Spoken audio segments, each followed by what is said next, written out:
Okay, so this is 1.4, Speaking Scientifically, page 17 of your textbooks. Right, so if you look at the investigation, if you were in class, we did this on the board. Okay, you fill out that table and you should be able to recognize a pattern in the exponents and in their decimal and fraction equivalent. Okay, but we will proceed to the main discussion and explanation of the examples in this video. Okay, so first things first, you should know the difference between a numerical and algebraic expression. Okay, that's in the box at the bottom of page 17. Okay, so as the name suggests, a numerical expression is an expression that consists only of numbers and the operations that you're using. So for example, if it's addition, subtraction, multiplication, division, and so on. Okay, whereas if you have an algebraic expression, okay, these still have numbers, but this time you also have variables involved. Okay, and common variables we're familiar with include x and any letter in the alphabet, basically. Okay, so that is the focus of 1.4. And then, turning the page, okay, we are now going to focus on exponentiation, or exponentiation. Okay, it's another mathematical operation, deals with exponents, okay? And it is written, so exponentiation, okay? It is expressed or written as a base raised to a number, okay, or a raised to the exponent n, okay? So there is a remark in your textbooks. It's telling us that if n is a positive number, meaning 1 or greater than 1, okay, that tells you how many times the base will be multiplied by itself. Okay, so for example, okay, if I have 8 raised to the second power, that basically means that I am multiplying 8 by itself twice. Okay, so the answer here should be 64, not 8 times 2. Okay, please do not make that mistake. And then if n is a negative number, okay, what that means is how many times you're going to divide 1 by the base. So that's the way your book phrases it, but I'll use the same numbers. Let's say if I have 8 to the negative 2. The way I like to think about it is if it's negative, I just have to bring it down. And so this is just going to be 1 over 8 to the power of 2. Okay, why did it become positive? Because originally, this entire thing was over 1. Okay, but I brought it down, and whenever you're moving something, either bringing it down or moving it up, your exponent, the sign of your exponent must change. Okay, so if I started off with positive and then I moved it to the bottom, that would end up becoming negative. But anyway, for this example, this is basically what it means. Okay, and this is 8 squared. Again, it's just 8 times 8. Okay, and if I were to simplify that further, I should get the following. Okay, and then there's a general rule indicated there. I would encourage you to do investigation 8, okay, just to further see, okay, how exponents work and the rules that will arise just by looking at the patterns.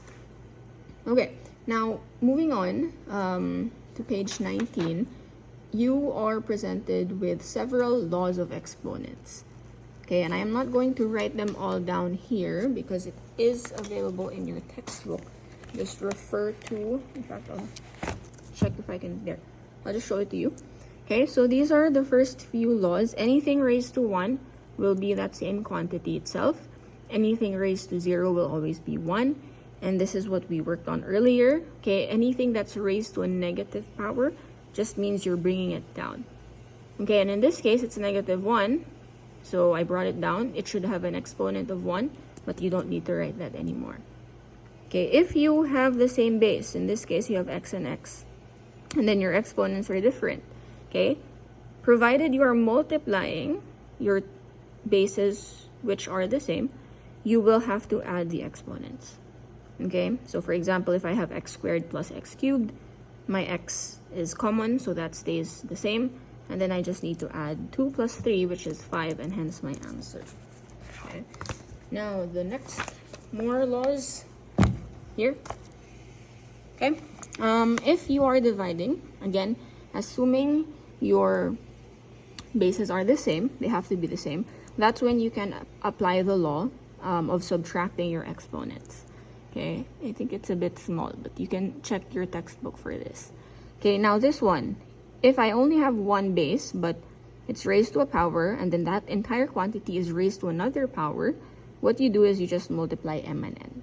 Okay, and then refer to the example for the application of that. Okay, if the entire quantity, so x and y, they're grouped together, in parentheses, they're raised to n, what that means is that n has to be shared by both x and y. Okay, you can't just associate n to y here. It has to be shared to both x and y because they're in parentheses. And same goes if you're dividing. Okay, this just means x to the n divided by y to the n. And then the general rule of having a negative exponent is as such. And again, I explained that briefly here when I did this example. Okay, so anything raised to a negative exponent, you just have to bring it down. Make sure it's a denominator below 1. Okay, so I'll proceed to example 9 and 10 in this video. Okay, so for letter A, it's asking us to use the laws to express each of the following in terms of powers of a single number.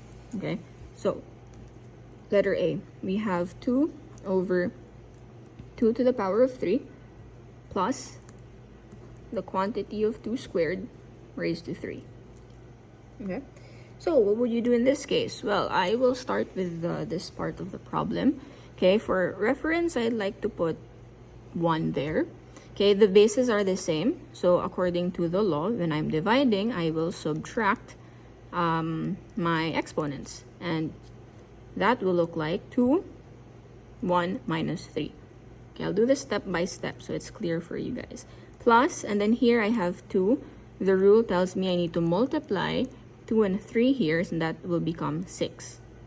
So simplifying further, 1 minus 3 is negative 2 plus 2 to the 6. Okay.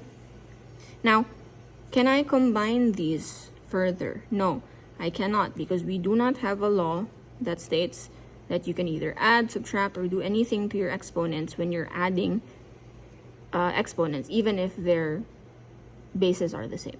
Okay, so at this point, you'll take your calculator. Okay, so type in the following, and you should get 64.25. Okay. All right, let's move on to letter B. We have 4 cubed times 4 to the negative 7 all over 4 squared. Okay, I will first simplify my numerator, and because I'm multiplying them, I can add my exponents. And 3 plus negative 7 is negative 4. Okay, and then this one remains as positive 2. You didn't do anything to them or to this. Simplify further, because I'm dividing the same base, I subtract my exponents, and negative 4 minus 2 is negative 6. Okay, that could be written as 1 over 4 to the 6th power. Now, please be careful, because in example 9B of your textbooks, okay, there is a mistake. Okay, letter B, they suddenly changed, well, they did not subtract your exponents correctly.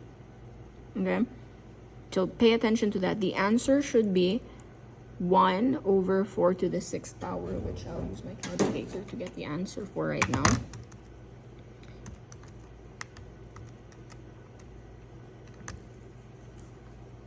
The answer should be 1 over 4096 Okay, as a decimal, this should be 0.0002.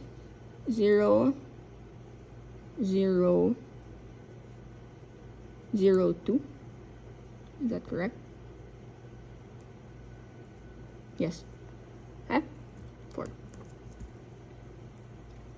Okay, so let me just double check that there is a mistake in your textbook, because I think what they did is after they simplified the numerator, they changed the denominator to a negative, but that shouldn't be the case because nothing happened there. Okay, so this is the correct solution for letter B. Okay, I will create another video for example 10 and 11. So this is part 1 for example, for section 1.4.